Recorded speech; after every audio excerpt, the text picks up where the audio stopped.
Before crypto was an industry, before NFTs were a category, two artists were experimenting with code, identity, and digital ownership, mostly just to see what would happen. They released 10,000 characters into the wild. No roadmap, no pitch, no expectations. What followed wasn't just a new kind of art. It was a new kind of belonging, a way that people began to relate to identity, ownership, and culture on the internet. Today's conversation isn't about markets or prices. It's about how meaning spreads, how movements form without leaders, and what happens when creators step back and let culture take the lead. Matt Hall and John Watkinson are the co-founders of Larva Labs and the creators of Cryptopunks. Let's get to it. It is awesome to be here at the opening of the Node Foundation. It is appropriately celebrating the kind of intersection between art, digital identity with CryptoPunks. And I've actually, unusually, because I was so excited about this, I've actually watched prior interviews with you guys. I normally don't do that, but I was like, no, I'm so excited about this. I want to do that, so it's great.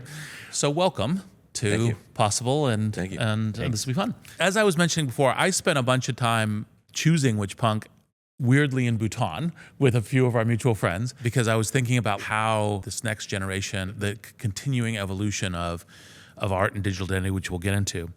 And, you never should ask parents what their favorite children are. But, I can't help myself. I got to ask, do each of you have a favorite punk? And what's the resonance? What's the, this is my favorite because of X, even though I love all 10,000?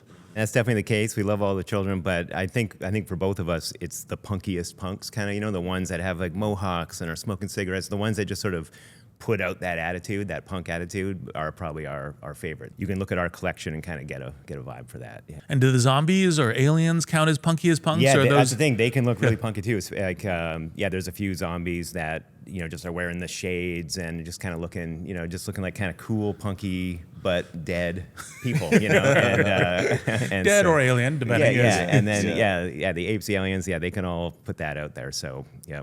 So one of the things I've loved about the punk's journey is there's a number of different museums that have now integrated them in a collection. It's part of the notion of what is, kind of the history of art, what is the story of art, museums being the caretakers, and in a sense, the network nodes. Right here we're at the Node Foundation.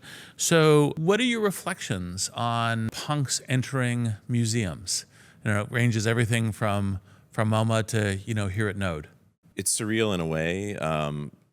But I think we did sort of go through a transition. Like when we first made it, we were like, we don't know what this is. And then there was a period of time where the art world got a little interested in like 2018. And then there was the majority of people were like, this is dumb. And for these reasons. And I think through that experience, we were like, actually, I don't think it's dumb. We kind of got our convictions got hardened a little bit. And I think maybe you're going to change your mind. Because I think there's something real here and it's pretty interesting. And it might be a little hard to grasp if there's a number of leaps to be made from traditional art to this. So in a way, it's sort of makes sense in a sort of an objective way, but it's still weird personally. Yeah, I feel like during that maybe first year and a half after we launched it, we were catching maybe a lot of shit from the New York art community, but at the same time they kept inviting us to things. It's like, well, why are we here then? And but then a handful of people did kind of almost pitch it back to us. Especially people who had a strong interest in digital art. They were saying, this solves a major problem for digital art. It was always so artificial to try to own it. It never felt right. We get a CD-ROM and a certificate, and don't put it on the internet. It's like, what? That data, that's not natural for data. Data needs to be free. We're in the middle of Silicon Valley. We know that. We were getting increasingly convinced, this is a way to, and it's a method of ownership that you need to kind of sign on for, and that we weren't sure people would do that. But once you sort of go through that looking glass of this is how you own this stuff, then the ball just kind of starts rolling downhill. It's this is great. Everyone can access, everyone can view it. It's available to the entire planet. But here are the owners, and that's completely visible and transparent, and it's mediated by the blockchain, this world computer. It all just started to make sense. And so I think, we kind of got galvanized, and I remember even that, we had like our little catchphrase. I think we even used it as a password on a file for a while. It was punks 2, the number 2 MoMA. You know? And it was a big joke. Or Who knows? Yes, exactly. Yeah. But, And literally prediction of the future. By the way, I think it's a classic pattern in art when it's like the first thing is, that's not art. And then some of it goes, no, that is art. And it's that challenge moment that is actually important on the art thing. So, back in 2017, when you guys hit publish, what did you think would happen? I remember having arguments because, even though I was not then, unfortunately, part of the CryptoPunk community, which I now am a little tiny part, right? Like defending to my friends, like, it's got to be more complicated than this number of pixels. And I was like, no. Art is a question of perception. So what will you guys, as kind of artists and technologists, what they hit publish, what do you think would happen? At that time, we were just hoping, it's like, will people just pick up on this? Like, will they think that they own it? I mean, that was the hardest thing is like, and obviously we were using this analogy of like, well, people value their Bitcoin, and so could that apply to a collectible? Could that apply to art? And so we just hoped people would just grab a few and just kind of start to feel like they own them and trade, we were looking for just enough of a signal there to feel like it, that it worked, and so it really was an experiment. We thought of it as an experiment for sure, and it was something we just kind of fit in between other projects we were doing. But we really loved it, and we just said, let's just hope that just this happens. And initially it didn't, right? Like, we're not the best marketers, and so we just sort of wrote, kind of a nerdy post in the Ethereum subreddit, and we're like, hey, this is an experiment in digital, art and collecting. Come and get one. They're free. You just have to interact with the smart contract, and a handful of people did, right? But and some people in there were like, "This is cool." But then, maybe like a week later or a few days later, there was a Mashable, was it? Yeah, they posted an article, and they kind of said all the right things that maybe we should have said. It's like, this is the future of digital art. Like, this could change, whatever. However it was said.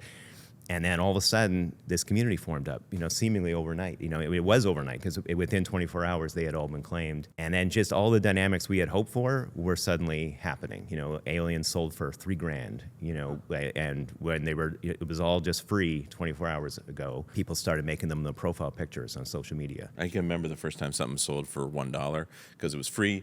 And we were like, well, you'll get them for free. And then someone's like, well, I prefer that one. I got it for free. $1's nothing. And then it was like, well, if you're spending $1, I'll probably send up to $10. We might have been on the sell side of that dollar because we were just kind of trying to be market makers. It's like, if anyone wants to buy one, I'm selling. I don't even really care what the price is. Like, we're so happy if anybody just does anything with this. Yeah. But we were buying too. Someone sold one and tried to sell one for $10. Like, yes, I'll buy that. We were just sort of trying to be market makers in those first few days, really. Yeah. So that was the acceleration point. When did you kind of get to this is now part of the firmament of the story of crypto, the story of NFTs, the story of art? Like, when did you kind of go, I have that realization now? And how did you reflect on, started with an experiment, hopeful experiment, to mama. Right. But just like, hey, we're trying it and we'll see what happens. Well, we went through the kind of that crypto winter phase and that was really just more about keeping the lights on. Like we were running the Discord and we were keeping the website up and everything. And we just sort of, there was very little activity, but there was sort of this, like a kind of a hardcore fan base, right? Yeah, a couple hundred people maybe that would just check in, and that's really what kept us going too, because we're like, oh, they're into it, I'm still into it, we'll just keep it going, Yeah, and there was in particular, there was this one person who had claimed it like 1,000, and they were just relentlessly dumping them. Just as soon as they sold, they would, and just as low as they were just like $40, and that happened. That took place over the course of a year, right? This person just slowly unloading them, and we buying them. Yeah, we bought. We're buying our own ping files now. Like, what is we this? sold it for $1. We're buying it for $40. This is good business. Like, this doesn't seem right. But and so we had to get through all that, and but what I feel like the beating heart there was that there was this crew who was so into it for no reason financially. They just loved it now, and we did too. So we just kept it going. kept the lights on basically during that time. And then right at the end of 2020, or even maybe in the mid 2020, we just started to feel that little pickup, where it's like, oh wait, is more people in here, more energy, more excitement. 2021 just started with a bang. I remember just New Year's Day was just the biggest day by far. It just all of a sudden, I don't know, what exactly the dynamics were, but New Year's resolutions for digital identity. I and will art. get Yes, myself. I don't know. Yeah. Yeah. To the day though, January 1st, it was nuts, and we'd seen like there'd been like moments like a week of excitement, and then it would quiet down. So we just were kind of like, whoa, this is bigger than usual, but we'll just ride it out, and it just kept getting crazier and crazier. So yeah, and so I think during 21, it just became obvious, like, oh, this is a going, this is like all the hopes have been achieved here. This is like a worldwide phenomenon. And when did it start like going, okay, we've launched the sailboat, and now we're kind of like along for the journey, just along with everyone else? When did that moment happen? I feel like kind of early on in that was always our thesis, like that was part of what we said was like, that was one of the, we always laid out like, what's different about this, and one of them was, it's like, okay, we kept some of these as part of minting them, but otherwise we're the same now. We don't have any special privilege, we can't go in and change things. We can't make more. We can't assign yours to someone else, none of that stuff. So we always made that claim that it's like, this is separate from us now, that we're just collectors with the rest of you, and whatever. At that time we still ran the website, but really there's no special permissions. Anyone could run a website like that, and there are other websites that have all the data and track all the market activities. I think we internalized that pretty quickly, but maybe everyone else didn't, and in 21, it's, it increasingly felt like, oh, we're responsible for a bunch of people's kind of financial decisions here, got a little it started to get very fraught, where it's like, okay, the dollar values are extremely high now, and everyone's looking at us for the next step, and we're trying to say this is a decentralized experiment, and that wasn't really holding up anymore. No, I don't think so. I think I'm going to blame you. Yeah, I think I'm more comfortable with that idea. Part of, I think, obviously, hindsight is always 2020 versus like looking through the glass darkly at the future, which is experiments and all the rest. Part of the magic here was you went, no, this is part of it's decentralized. It's part of philosophy. It's part of, it's a collective community. No, because by the way, Silicon Valley, we only have dual class stock. We go, okay, we're going to control this more. It's like, no, we're going to be more like crypto founders with that kind of launch. Do you think anything would have been lost if Cryptopunks were upgradable? Does it ever kind of? Definitely. Yeah. And we have no regrets, how we did it. Yeah. I think that's like a big deal to us, and I think it will be increasingly a big deal.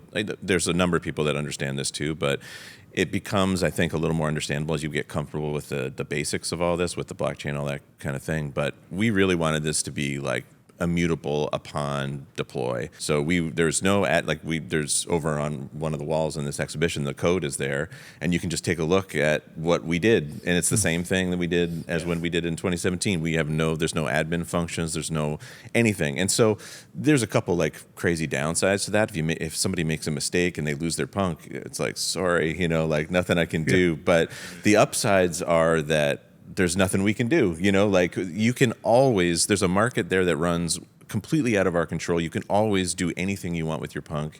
You don't have to go find, like John was saying, with the certificate of ownership. You don't have to hope that gallery is in business to prove that you owned it. It's all there. It has nothing to do with us. So, and as we've gotten to know art collectors, I think it's easier for art collectors to collect this kind of work from living artists, because these things are such immutable sort of things. You don't have to wonder if someone was making the case that sometimes artists will have a show in New York and then they kind of quietly are selling a bunch of the same thing out the back door in Europe. You know what I mean? Like it's like you don't get that here. So I think you said too. Like one nice thing about this mechanism is it's a way for people not to wish for our death. Yeah. Right. Like the set size is set. We can't make more of them.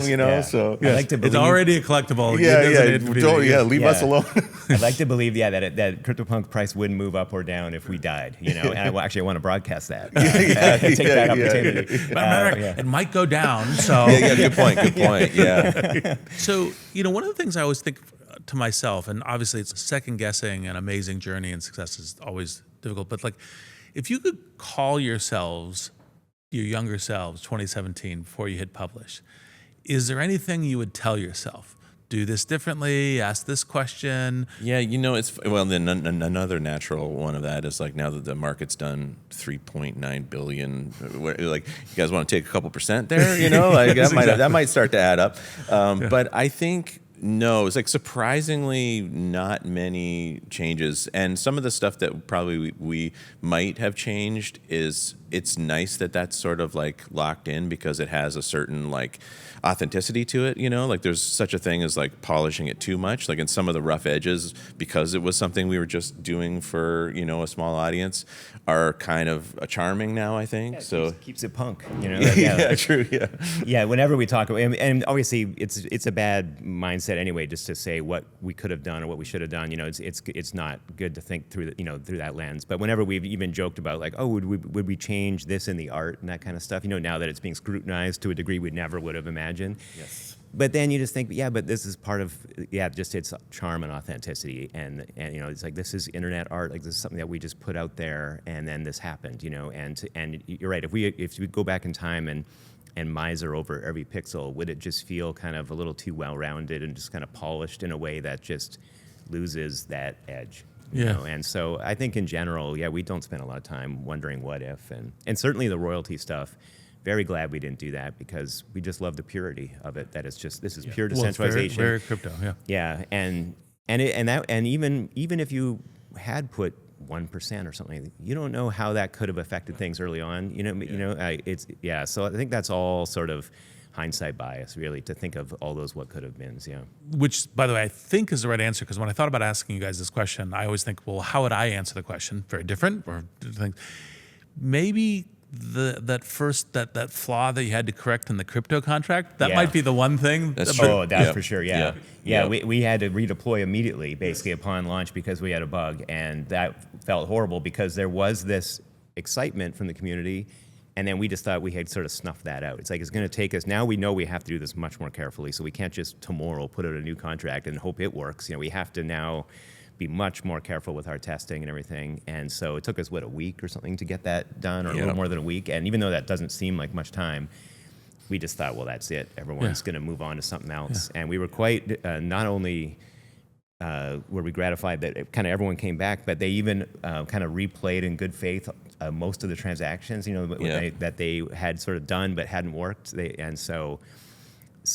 you're right, it would have been nice to have that. But, you know, even that, there's a difference, because we didn't think of the bid side of the market. All we had was offer for sale and buy in the original contract. But then as part of redoing it, we were like, you know, we should have a bid side of this too. I remember you telling me that. We should really add bids, and I was like, dude, we just blew it. Like, you want to make it like even more complicated? You want to add more yeah. And then now to look at it too, like we're looking at it just off camera here, the code, because it's up on the wall, and it's only like 246 lines of code. It's like you can't get that many lines of code right, but it's like it does have to stand for all time. It does. It is the craziest kind of programming. You know, we've been software developers for 30 years.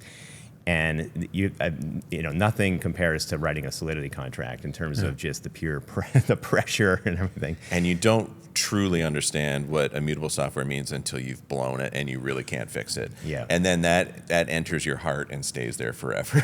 And then every contract you do after that, you're like, I know what that feels like, so I'm going to do everything I can to not feel that way again. Yeah. So, And in our career up to that point, we were rapid prototypers. We used to do a lot of stuff with the Google Creative Lab, where they're like, we need, mock up this product, or we want to do this thing for next weekend, at an event.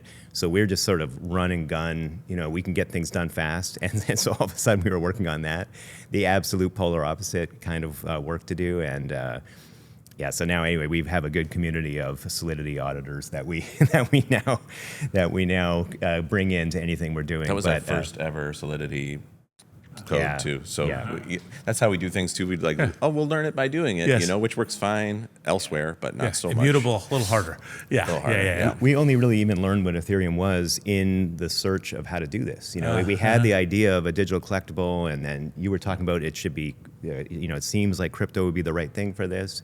We looked at how some people were trying to do it with Bitcoin. There was some attempts to use colored coins, that kind of stuff. But then we came across Ethereum, and it's like, oh, this could work. But then it's like, okay, now what is Ethereum? How do you actually do this? So I want to come back to the community, art, narrative, etc., because it's part of, I think, some of the kind of discovery of magic along the journey. But because you're also, in addition to being artists, you're technologists and geeks, using Claude Code now, right? How is AI's code generation intersecting with the way you're thinking about the world? Yeah, it's been a real surprise because, we went to, we did computer science. This is where we met. We did computer science in the 90s. And this was like, we both took an AI class. And this was like this real sad guy came out and was like, well, here's the textbook, and we're going to go through it all, but nothing worked. So welcome to the class. And then, the 90s was the absolute low point for AI. It was and even, I mean, none of this works. We were at University of Toronto. Hinton was teaching there, and Jeffrey Hinton, and I remember I almost took his class, and then a grad student was like, "Do not go near that guy." Like, it didn't work, man. Yeah, exactly. He's washed up. None of that stuff worked out, but he's like stuck on it and everything, and it's just so amazing to see that how he stuck with it. And a handful of others to push over the top. But in terms of using it ourselves day to day, I mean, it's amazing in that I just feel like now everything we're doing is like the creative part is the hard part, and we can just skip over and just speed through all the kind of grind work that would just sort of slow you down or maybe kill inspiration, and so I don't think either of us think of AI as actually being a creative tool in terms of like it has ideas or we're using it to actually make creative content. It's just more like it frees us up to be just working on the cool parts basically, or the really challenging, interesting parts from a tech point of view that are kind of a little beyond it right now. So it's immediately, it went very quickly to just like required, I mean, you can't sit down and start coding without it really. You just want that sidekick at all times, I think around the time of the first reasoning models, we were just keeping an eye on it. We had like, ChatGPT subscriptions or whatever, and I'd ask it some question, but like, I don't know. And then around the time the reasoning models happened, I asked it to write something for me, and then I asked it to change it in natural language, and it made the change, like a fairly subtle change, and I was like, whoa, you got to check this out. Like, and then from there on, it was like, it's radically accelerated our work, and you couldn't do it without it now, basically, or it feels so slow and dumb. You'd be like, why am I I'm doing some API connection here? Like, this is so boring. Yeah. So. And our whole career, we've always been very kind of polyglot. Like we've done stuff with games. We game engines. We're Java developers at our sort of core, old school '90s Java developers. But then we do a lot of Java. Some people listening to this still know what Java is. Yeah, exactly. Yeah, I know. If you're out there, that one person, we see you. Yeah, exactly. Because it's still amazing. And then we switch over and have to do JavaScript because we're doing web stuff, or switching to Solidity. So. It's just amazing to be able to do that context switch with the AI agents, and now we feel sort of enabled to go further afield. It's like, we can get into anything now because we don't have that huge hill to climb to just get Hello World going, basically, and so I feel like it's really enables a wide range. One thing I'm curious about, because this is something I do, like I had benefit of first commercial investor in OpenAI, was on the OpenAI board, because I got into the AI revolution because what I realized was, by the way, my undergraduate at Stanford was artificial intelligence. Oh, okay. So I'm very much in this is a winner. This is all not going to work. I went to philosophy because like they don't understand what thinking or language is. Mm-hmm. But what I realized, and this is what the first insight for DeepMind is, hey, if you can apply scalable compute to learning systems, which also, by the way, having scalable data helps, you can suddenly create interesting functions. And it started with self-play, right? It was the Pong playing itself. It was Go playing itself. It's like, oh shit, this is now going to turn into something. What? I don't know. But that's when that was my realization that turned me from, the first couple of years being into Bitcoin. I was always been very positive. It was like, I'm going to stop focusing on crypto. I'm going to focus on AI now for it. Now, in the creative process, it is definitely a tool. It's definitely an accelerant. It's definitely like encoding. But like, for example, for me, when I start approaching some line that I'm thinking of, I actually use, it isn't as a muse, but it is as a foil, right? Like, so for example, I go, I wonder what you would apply Wittgensteinian language games to reinforcement human feedback learning, right? And is there something there? And I'll do a couple of quick posts with asking for citations. Now that there's deep research, I was doing this before deep research, Do you guys do any of that in your creative process? I'm just curious about like not just the tool of accelerant, but the foil. Yeah, I think so. You can kind of vet ideas, right? You can just sort of try to pretty quickly figure out what the state of the art is, or whether it's possible, whether it's been done before, that kind of stuff. You can kind of quick study on it, and you have to obviously have enough sophistication to know to take it with a grain of salt a little bit. You have to kind of follow up, maybe, not just take what it's saying. Because sometimes it's not right. Yeah, exactly. Yeah, or like, oh, this is an amazing idea. It's like, no, it's not. Yeah, yeah. There's been some people out there who are like, oh man, I'm making major breathrews with quantum mechanics according to my my chatbot. Yeah, exactly. Programmed to love me. Yeah. No, it is good for that too. Just what's possible, and just what's the problem space, what's been done. So yeah, I do feel like it does feed that. It allows for kind of more ambition in those categories as well. It's such an unusual tool. I don't know if you had the same experience, but having been in software for so long, and software breaks in ways that you are comfortable with, you understand, like, oh, you got a null pointer or there's an error or whatever. It doesn't lie to you. It doesn't just be like, I don't really know, but I'm just going to say something. It's like, whoa, that's weird. You want to hear this, even though it's completely fiction. Yeah. So that's been very unusual. And seeing people who, like, we have a pretty good mental model of what it's doing, but seeing people who don't have that, it's so convincing, and that you just, it's crazy, like seeing some of the models that people are like, oh, this actually is thinking about this, is thinking about me, it understands what I'm saying, what I mean, and I'm like, I'm not sure about that, but yeah, it's a very interesting new thing. So back to the narrative side, I think this is like perhaps with the experiment, an intentionally designed feature, not a bug.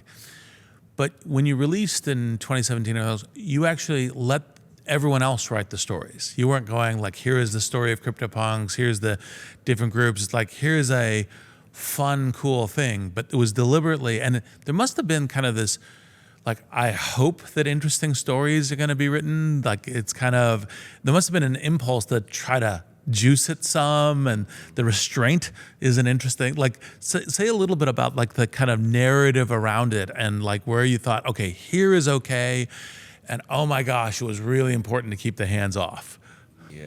Yeah, and I think overall we were pretty hands off in that, just letting it happen. I know, we were as nerdy kids, we were in Canada, we were into collecting hockey cards, and then I was into that Magic card game for a while, and the trading was so big in that world, and that was always like the big stories. Oh, did you hear about the trade that happened? Did you hear that he has a Gretzky rookie now, or whatever? Like all those kind of stories. And so that was sort of our hope, is that by having this sort of open marketplace, an extremely efficient marketplace, right? You can spend a dime on $1 million transaction, basically. That there would just be those stories. And I feel like that is the case now. If you go to the CryptoPunk site and just look at the transaction history for each punk, and we put them up on the screen behind us all the time as part of the exhibition, every one of them is like its own story now, and there's drama. And if you recognize the the ENS addresses or the address or the ENS names, then you kind of know who was involved. And yeah, one popped up. We were talking about how we were just buying or selling, and there was one that I think I had sold. We just saw it pop on the screen yesterday. I sold it for about $100 or something, and it's like, oh, that was a good one. Why did I sell that one? Presumably now somewhere between 100 and 400,000. Yeah, right. Yeah, and so anyway, it's all those stories, and then of course people taking it on as their identity, and then so I just feel like each CryptoPunk is this living entity now that has all these layers to it, and.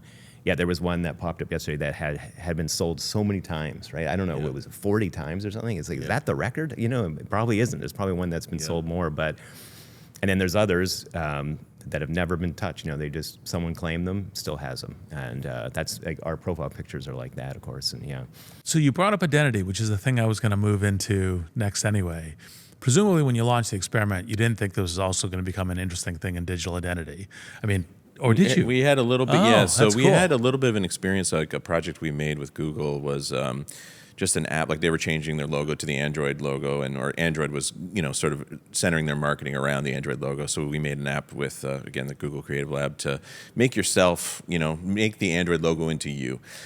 And so you put clothes on, and accessories. Not completely unlike this, where you're basically kind of dressing up the Android. Oh yeah, and you had all these different choices of hats and clothes and glasses and everything. So yeah, definitely some like that was part of what led us to this. That went crazy, and it was a Google app, so that had a nice platform to start with. But people really loved it. They made it their profile picture, and we kind of realized like, oh, the profile picture is like the most valuable real estate on the internet, basically. Because it's beside every one of your posts. It's not just one post like I like this and it's gone. So that really was like stuck with us. Yeah, and because we, two guys can't market worth shit, and then like also no budget, no nothing. So we're like, we got to think of some way where people get into it and start talking about it as themselves. So that was why the profile picture was, yeah. And if you remember at that time, that was kind of the iPhone versus Android kind of like holy wars. Like people really identify with what phone they carried at that time, And so that Androidify really became like people were proud Android users, and so that profile picture thing really took off, and the numbers on that app went crazy. Really, that was a big hit for Google, even though not financially or anything, but just as a marketing hit, it was. And so yeah, that it stuck with us to think about that profile picture. And whenever we thought about stuff we were making, we just kind of knew it's like we're never going to be the great marketer, but could we make something that just has that where people end up kind of doing the marketing for us, do they kind of push it? And then this has been the most extreme version of that, where every next collector becomes a big marketer of it. Like they love to talk about it, they love to make it the profile picture, and so that's part of this idea of it having moved beyond us. You didn't hear about this from us. Somebody else told you you have to get a Cryptopunks.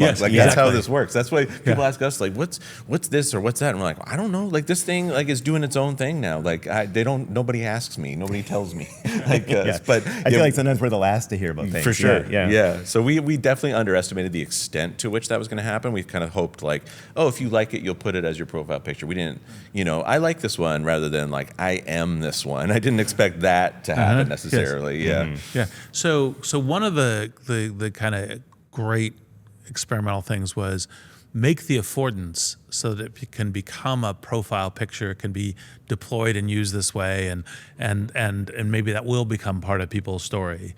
So you've now launched other things too, MeBits, et cetera.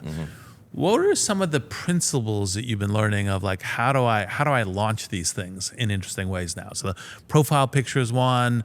There's probably stuff in digital identity. There's probably stuff in community participation. But like, what are some of the kind of guideposts of like, hey, we think about this when we're creating new projects, new art? I think each project was sort of like a response to something we had learned or a question we had been posed. So Autoglyphs is more, a pure kind of art project, but it was related to the feedback and pushback we got for the punks that were like, where are these images and how were they generated? And we're like, oh yeah, that's actually not fully visible as part of the process. So can we make that fully visible and part of the process? So that was Autoglyphs. And I think that we sort of have alternated a little bit between like an identity sort of interactive thing and then more of like an art side thing, tech exploration kind of almost. Yeah. And we have the advantage now that like people care when we launch something. Like Punks was like, we had done I don't know how many things, 40, 50 things, and you really don't, there's a thing like one thing, do something good and like people like it, and there's another thing to do something you thought was good and no one even cares. They don't even not like it, they just don't even respond at all. So we really like learn the hard way, like how to just build something in so that people reacted to it at least, So we don't have to do that as much anymore. We get a little more freedom. To make a subtler case. Yeah, but I think, like Matt said, Autoglyphs was all about can the entire artwork be created on chain in its entirety, so the entire process is visible and permanently on the chain. MeBits was moving into 3D space, and there was a lot of metaverse talk. I still think there's something there of like 3D digital identity is still really cool and interesting. So that was the focus on that. And I think just anything we do, Quine was about this self-referential, the program is in the art. And I think that we always still want there to be a tech challenge there too. We don't just want to just kind of put out content kind of, We want there to be something new, some twist, because we just love that stuff too. We are nerds, and we like to tech challenges. We like to push ourselves.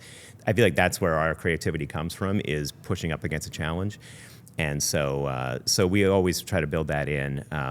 And I think we're still kind of not marketers, where we just follow our nose, and we don't think a ton about like product market fit. It's mostly just sort of like, do we vibe with this? Does this feel right? Then let's do it. And So what's the project, and this may be a question for each of you, but what's the project, and it probably is reaching back into those first 40 or 50, that you guys went, I love this one, and it didn't get that much attention? And it's probably more pre-punks than post-punks, but I'm just curious, like what's the one that was like, it was creative, like zzz. Yeah. And we didn't, it's funny because like we did, things that were so impractical that they were probably best understood as art, like ideas that were like, yeah, this is really funny and weird, but like why, but we had it like, we started on mobile really early, like on the Sidekick and with Danger, which was like, some people listening to this probably remember what a Sidekick yeah, is. exactly. Yes. Yeah, probably the same guy who remembers Java remembers the T-Mobile Sidekick. Yeah, and that was working. They had an app store and everything in like 2005 and 6. Yeah. So that's how we went independent. Actually, was like selling apps, and so we wrote a ton for them. Had such a great experience with them, and then did that with Android. So some of our early Android apps, we were obsessed with trying to make a new type of home screen that wasn't icons. We tried this several times. A couple of those I think were really good, but we just couldn't quite get it over the hump. They were like, so a few of those kind of things. We've written some games. Yeah, because the whole time we were like, why? We have all these we have the completely new platform, and yet it's still kind of like Windows, or Mac OS, where it's like, click on the icon, and we just wanted to like overcome that somehow. But I guess it was just so ingrained, people, yeah. So we had some faithful users on this totally kind of more like information, notifications, and just everything was just information driven, and as opposed to app driven. And we thought that was really cool, and there was something there. But yeah, maybe just the entrenched sort of way of interacting with tech was just too strong there. A good example of a sheer insanity app was back when Android had no, like, very loose permissions. You could just do anything you wanted. We wrote a thing called App Chat, which was a chat room for every app on your phone. And so you could talk to other people using Calculator right now or whatever, and people, and it was just like, people would be like, anybody got any good contacts out there? They'd just be like sending, it was like the weirdest. Yeah, but for some, it was kind of like some games, people would just be talking about the game, and sharing ideas. But yeah, then people would be on a calculator, and it's like, what words can you spell with an upside down calculator, and every app had its own little culture, because you were just you could just basically, it was almost like you could just open up the chat, because you could overlay stuff. Android had no security early on. You could just overlay stuff right on top of other apps. So whatever app you're in, you could just kind of swipe from the corner, and you were now chatting with other users of that app. And it was completely wild. It was unhinged what was going on. But I didn't dare go into like the Tinder chat. I did not want to know what was going on there. But there was lots of messages in that one. Yeah, and that was like, we were trying to do a thing then where we were like, I don't want to do the pitching and raise money for startup. We had done that once, and it was a fine experience. But we were like, let's just do weird stuff. And if one of them happens to become big, so this one, it's an insane idea. But then it was like, oh, maybe this could be like support for developers, for people using the thing, whatever. So we tried to turn it into that a little bit. Didn't quite work, but but that was the model we were operating under, was like, make anything that anyone would care about and just see if it was anything more than that, One of the interesting things, which I'm sure you guys have kind of reflected on, is that in Web3, there's kind of a tension between, code is law, like a natural gravity, and social consensus, right? And kind of how it plays into community dynamics. Is there anything that you guys have thought about, like what this tension is, what it gives as kind of artistic possibility, some of the kind of work you're doing, like, because it's one of the things that it's kind of magical, but these human systems is that they're yin and yang together. Yeah, and that is a real tension, right? And we've seen the code as law kind of break down a few times, with the Ethereum DAO, with the first Cryptopunks launch contract. We said we're relaunching it because there was a problem, but that's still, the community can decide what to do, and so that tension does exist. And so we love the code as law, and like I said, we think it is just such a great kind of artistic tool. This digital permanence that you get from it is so great. So we love that. But yeah, there is also this interesting thing where the community does sort of make it happen and keep it going. You know, even just, you know, why are we confident that Cryptopunks will still exist in 10 years, in 50 years, in 100 years? Because the Ethereum community will keep going. They could just stop tomorrow, but there's all these reasons, including Cryptopunks, that it won't, you know? And so, yeah, so I'm not sure if we have any sort of specific things there, but we acknowledge that tension, and it's interesting and definitely fundamental to all of this. Yeah. Yeah, and I think the tension between like the laws of the country it operates in and the code as law, which is almost more it is convention, it's mechanical convention, but I sort of think of these things as like consensus machines, you know, like, and that's what, you know, that's the miracle of digital currency being worth something, and that's why the CryptoPunks are what they are. Is there's like a mechanism for you to achieve consensus around things and how they work, and sometimes people like defect from that system and go to like, you know, a court of law and decide like I'm not playing by these rules anymore. But for the most part, that doesn't happen. So in a way, it is pretty interesting and consistent, I think. Yeah, I mean, this may be varying, getting away from your question a little bit, but we were kind of surprised that maybe the actual kind of Ethereum, the core Ethereum community, like the Ethereum devs, the founders, were quite slow to come around to NFT, CryptoPunks, all this stuff. And we never understood that because we were sort of thinking it's like you've made this system, this huge global system, but you can't be sure, you know, you don't know what's going to happen to it. You don't know if it'll eventually maybe threaten governments where they might make it illegal. I mean, there's been a bit of that. And it's like, but now this is culture. You have culture in this system. Like that is extremely important. You can now make a case that it's not just money. It's not just transaction. It's not just a tool that drug dealers could use. You know, it's like, no, there's culture here. And so I think they've come around to that maybe just in the last year or two even. I feel like we felt more warmth overall from the, you know, yeah, maybe like the hardcore kind of like Ethereum dev community or something. But we think that's really important, that it's like there's culture on this now, and that might end up being the biggest reason for it to continue when you expand the time horizon out to decades or even centuries. You know? It reminds me of a story we talked to a museum who was acquiring a CryptoPunk, and they're like, well, can we have the right, if Ethereum were to stop operating, can we have the right to remint this on another chain? We're like, no. And they're like, well, what do we do if Ethereum stopped operating? Like, you can run a node. And it maybe another museum can run another node. Maybe Ethereum just becomes a bunch of museums running Ethereum for the art. You know, that's possible. You can do that, you know, which is an interesting kind of way in which it could persist. In what ways do you look at CryptoPunks as finished art project, and which way do you look at them as a evolving art project? I think an interesting combination of the two, and depending on how much, how you came to it. If you think of it as visual, it's complete. It will never change visually. But we don't think of it as just that. We think of it as an interactive thing, and every transaction that occurs behind us on these screens is adding to the story. Is like those transactions are stored in that original contract alongside everything else. So really, that's the most interesting thing about it in a way. You know, is what's happening with it now and in the future and in the past. So rapid fire questions. It's okay. Questions we ask every guest. You can answer at any length you like, but it just kind of gets a fun through line. It's not quite artistic, but it's a fun through line through all the conversation. So, is there a book, movie, or idea that gives you optimism about the future? For me, it's I don't know if it's a particular book or anything, but it's, I think, renewable energy, which feel like, because I was, you know, pretty bummed out about climate change for a long period of time, and now I can see, you know, we got people that just want to make money working on climate change effectively and at a scale that is essentially unbelievable, especially for potentially people in our country. So I find that really inspiring, and just the idea that, you know, energy might be so available, ubiquitous, and, you know, relatively harm-free that I can't even imagine what that will be like. So that's optimistic in a way. I've made fusion investments exactly on that. Okay. Yeah. We're definitely clean energy nerds, so we can talk about that. Yeah. What's a question about crypto or AI you wish people would ask more often?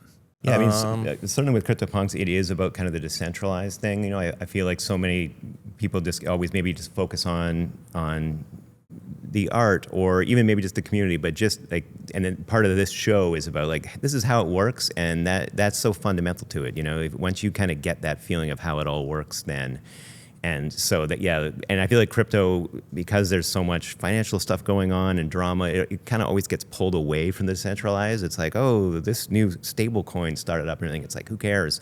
The fundamental thing is the decentralization, and we're always preaching that. We're sort of old school, I guess, or something in that way. Or original. Yeah, OGs. original. Yeah, OGs, yeah.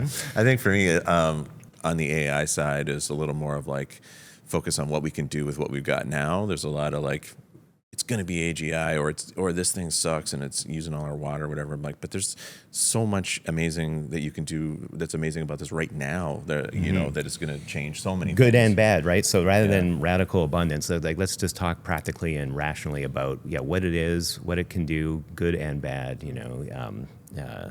instead of almost like, it almost feels like waving sort of this pie in the sky stuff in everyone's face rather than speaking kind of honestly about it. I think you may have already answered this question because of renewable energy, but I'm going to ask it anyway. Where do you see real progress happening outside your industry? Yeah, it is odd in that we're in a time that does feel to me like the future now. Like, I'm like, whoa, that's great. Like, a Waymo goes by or something. Yeah. We've seen Waymos driving around, and we know about Waymos, but then there's nobody driving that thing. Like, it had that visceral reaction to it. I mean, I think, we had that feeling, I think, first with smartphones when they rapidly progressed, and we were like, knowing where you are in the world at all times and knowing everything about everything, that's incredible. But now we're in another level of all that, So, I don't know. Yeah. I think maybe the renewable energy. Yeah. If everything breaks humanity's way over the next 15 years, what's the first or next step for getting there? Fix how we communicate with each other, maybe. You know what I mean? Like, that's pretty bad right now. That's pretty horrific. I don't know. Just maybe everyone start thinking more locally and building out from there rather than getting pulled around by the big, global picture that's just so easily accessed and commented on and everything. I feel like that's kind of what we've tried to do when we think of things like philanthropy and everything. It's like, I think you kind of have to start in your own backyard a little bit, or else it's just too intractable or something. So, that'd be nice to like. We grew up basically in the era of like techno optimism, like the internet's going to change society in all these positive ways, and there's sort of like a darkness to it now that feels like surprising in a way, and would be nice to find a way out of that. I think back to sort of what we were hoping for a bit more in the web. Bring some light back to the web. Yeah. Matt and John, it's been awesome. I look forward to our future conversations. Thank you. Yeah, thanks so much. Possible is produced by Palette Media. It's hosted by Ari Finger and me, Reid Hoffman. Our showrunner is Sean Young. Possible is produced by Tanasi Delos, Katie Sanders, Spencer Strasmore, Imo Zhu, Trent Barboza, and Tafadzwa Nimarundwe. Special thanks to Surya Yalamanchili, Saida Sapieva, Ian Alice, Greg Beato, Parth Patil, and Ben Rellis. A big thanks to the Punks community, Sean Bonner, Natalie Stone, Becky Kleiner, the Node Foundation, and its team.